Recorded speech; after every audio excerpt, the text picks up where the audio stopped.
ताप, सर्दी, खोकला या तक्रारींसाठी खूप सोपे उपाय की जे आपण घरी करता येतात. एखादा विकार जेव्हा त्याचं स्वरूप खूप गंभीर नसेल, तेव्हा वैयक्तिक स्तरावर घरच्या घरी करता येण्यासारखे काही सोपे उपायही असतात. ताप, जेव्हा ताप असेल, अंगात ताप भरला असेल, तुम्हाला वाटेल की आज ताप आहे, तेव्हा त्या काळामध्ये सगळ्यात पहिली करायची गोष्ट म्हणजे खूप पोटभर जेवणं किंवा दीर्घकाळ उपवास करणं या दोन्ही गोष्टी टाळायला हव्या. धणे, जिरे, वेलदोडा याचा काढा कपभर पाण्यामध्ये हे छोटा 1 चमचा मसाला एवढं घेऊन उकळून तुम्हाला हवी तर चवीपुरती साखर घातली तरी चालतं. हे दिवसातनं 2 ते 3 वेळा घ्या.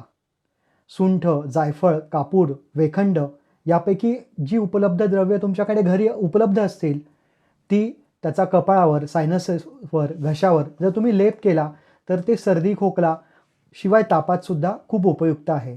शिरशुलासारखी, डोकेदुखीसारखी तक्रार त्याने चटकन कमी येते.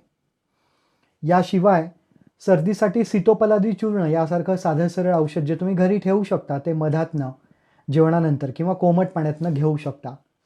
यासोबत सूतशेखर किंवा त्रिभुवनकीर्ती यासारख्या आयुर्वेदिक औषधांच्या गोळ्या या दिवसातनं 2 ते 3 वेळा तुम्ही घेणं आवश्यक असतं. ताप असताना तुम्ही स्वतःला विचारा की त्यासोबत डोकं दुखणं, सर्दी, शिंका यासारखी तक्रार आहे का? किंवा युरिन इन्फेक्शन किंवा लघवीची जळजळ, लघवीची काही तक्रार आहे का?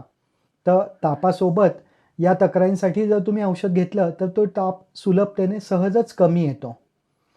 सर्दी, शिंका, खोकला यासाठी करायची सगळ्यात महत्त्वाची गोष्ट म्हणजे जर उष्ण ऋतू असतील, उन्हाळा असेल, तर पाणी उकळून गार केलेले प्यावे किंवा जर शीत ऋतू, थंड ऋतू असतील, तर पाणी कोमटच प्यावे. हे केल्यानंही त्याच्यात चांगला उपशम मिळतो. यासोबत तुळशीची पानं किंवा तुळशीचं पंचांग जर त्या पाणी उकळताना त्यात घातलं, तर त्याचा अजून फायदा होतो. हे उपाय करूनही जर असं वाटलं की ते लक्षण वाढतंय किंवा कमी नाही किंवा त्यासोबत इतर लक्षण वाढताय, तर मात्र लगेचच जवळच्या तज्ज्ञ डॉक्टरांना, वैद्यांना संपर्क साधा व त्यांनी दिलेल्या मार्गदर्शनासाठी खाली तुमचे औषधोपचार, आहार, जीवनशैली आणि औषधं हे सुरू ठेवा. धन्यवाद.